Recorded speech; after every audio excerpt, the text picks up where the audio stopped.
안녕하세요. 입시는 이쌤의 이도원입니다. 오늘은 학생부 종합전형에 합격하기 위해서는 교과 내신 등급이 최소 몇 등급이 필요한지에 대해서 알려드리도록 하겠습니다. 제가 보통 학생들을 상담을 하거나 유튜브 영상 속에서 학생과 학부모님께서 가장 많이 물어보는 질문의 유형이 어떤 대학교, 어떤 학과에 제가 학생부 종합전형으로 합격하려면 몇 등급 있어야 될까요? 선생님, 제 내신 등급이요 2.4등급인데 예를 들어서 어떤 대학교, 인서울의 어떤 학과를 합격할 수 있을까요? 이런 류의 질문들을 굉장히 많이들 물어봅니다. 자, 오늘 이 영상을 끝까지 보신다라고 하면 이 영상을 보시는 모든 분들께서 이런 류의 질문에 대답을 하실 수 있도록 저희 쌤이 만들어 드리겠습니다. 자, 지금 보고 계시는 표는 실제 제가 학생들을 상담했을 때 요즘 학생들의 그 성적표의 스타일을 그대로 가져오고 통합사회 과목의 성적을 가져왔습니다. 자, 그랬을 때 첫 번째 학생은 통합사회 영역을 지금 석차 등급이 2등급이 나왔습니다. 자, 두 번째 학생은 통합사회 영역이 3등급이 나오고 세 번째 학생은 통합사회 영역이 6등급 나왔습니다. 지금 잠시 영상을 멈춰주시고 여러분들께서 과연 이 3명의 학생 중에 학생부 종합전형으로는 어떤 학생이 가장 우수하게 평가받을지를 한번 생각해 보세요. 네, 생각해 보셨나요? 지금 모든 학생들이 아마 이 정도로는 좀 알 수 없지 않나? 보통 저 이쌤의 영상을 보신 분들은 그렇게 생각하실 거예요. 근데 이 영상을 처음 본 학생들의 경우는 당연히 2등급 학생이니까 이 첫 번째 학생이 학생부 종합전형에서는 유리하겠지, 이렇게 생각하실 수 있습니다. 자, 근데 실제 단위수, 원점수, 평균, 편차, 그리고 성취도, 수강자 수까지 공개가 됐을 때는 지금 영상을 한번 더 멈춰주시고 지금 한번 고민해 주십시오. 네, 고민해 보셨나요? 네, 지금 첫 번째 학생의 경우는 원점수를 91점을 받았습니다. 그리고 이 학교의 과목 평균, 이 통합사회를 본 학생들의 평균은 76.5였고 편차는 13.2였습니다.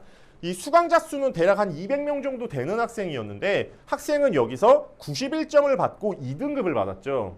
자, 두 번째 학생의 경우는 원점수를 100점을 받았습니다. 통합사회에서. 자, 근데 여기에 과목 평균은 97.5점이고 편차는 3.4입니다. 그리고 수강자 수의 경우는 한 100명 정도 되는 학생인데 석차 등급은 3등급 정도 나왔습니다. 자, 세 번째 학생의 경우는 통합사회 영역에서 이제 92점을 받았습니다. 근데 이 학생 해당 학년의 평균은 93.8점이었고 편차는 3.7이었습니다. 238명의 학생들이 수강을 했습니다. 그랬을 때 이 학생은 석차 등급이 6등급을 받았다라는 거죠. 자, 이 3명의 학생들을 봤을 때 단순히 아까처럼 등급만 본다라고 하면 첫 번째 학생이 당연히 유리합니다. 보통의 학생부 교과 전형의 경우는 이렇게 정량화된 등급을 가지고 정량화된 점수를 만들어내기 때문에 학생들과 학부모님께서 당연히 첫 번째 학생 교과 전형에서만큼은 가장 높은 점수를 받을 수 있지만 학생부 종합 전형에서는요, 이 등급만 가지고는 절대 알 수가 없습니다. 그래서 이 3명의 학생들 중에 어떤 학생이 우수한 학생인지는 등급만 보기는 어렵고 원점수라든지 과목 평균, 그리고 편차, 그리고 과목을 어떤 걸 선택했는지도 굉장히 중요하다는 겁니다. 선생님, 그래도 학교들의 기준이라는 게 있지 않을까요? 이렇게 생각할 수 있는데 실제 대학에서는 이 학업 성취도, 교과 성취도를 어떻게 평가하는지에 대해서 한번 알아보면 대학에서는 교과 성취도를 학업 역량을 볼 수 있는 중요한 지표라고 이야기하는데 학생부 교과 전형의 정량평가처럼 단순히 내신 등급만을 활용하지 않는다라는 거죠. 교과 성취 수준은 이 학생부 종합전형에서 석차 등급뿐만 아니라 원점수, 성취도 3단계, 그리고 방점 이런 식으로 여러 가지로 표기가 되는데 그랬을 때 대학은 전 학년, 전 교과 대상으로 단위수라든지 그리고 과목별 평균이라든지 그리고 과목별 표준 편차, 수강자 수 정말 다양한 영역들을 종합적으로 평가해서 선발합니다. 그리고 세특이라든지 창체에 기재가 된 내용까지도 평가가 돼서 학생들을 선발하는 것이니까 단순히 내신 등급을 막 정량화시켜서 몇 등급이다 이렇게 기준점 절대 그런 식으로 학생부 종합 전형을 여러분들이 설계하시면 안 됩니다. 그리고 여러분들이 추가적으로 하나 더 제가 말씀을 드리면 생기부 장수 가지고 내 비교과가 더 좋다 안 좋다 이거 정말 말도 안 되는 거예요. 그러니까 절대 뭔가 숫자로 정량화시켜서 여러분들이 학생부 종합 전형을 생각하시면 절대 안 됩니다. 요즘은 이제 코로나 때문에 온라인 설명회를 굉장히 많이 열어줍니다. 따라서 여러분들이 이런 내용들은 정말 많이 보는데 저 이쌤이 조금 요약 정리를 해드리겠습니다. 학생부 종합 전형에서는요 여러 가지 요소들을 가지고 평가하지만 저 이쌤은 정말 강력하게 이야기하는 부분이 학업 역량입니다. 결국에 대학은 공부 잘하는 학생, 그리고 성적이 높은 학생, 그리고 학업 역량이 우수한 학생을 선발하고자 합니다.